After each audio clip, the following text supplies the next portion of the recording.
Here I have XIAOMI Redmi K30 Pro, and today I'm going to show you how to change screen timeout time on this device. So first of all, you have to open settings, then you have to enter display section, and here you have to find this option.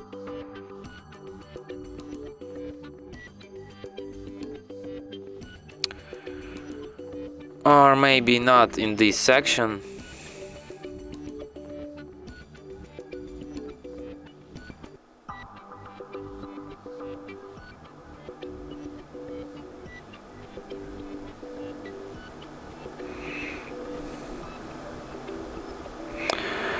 You have to go to this always on display and lock screen section, and here you can find this settings sleep, and here you can change your screen timeout time. You can set it on 15 seconds, on 30 seconds, on 1 minute, 2 minutes, 5 or even 10.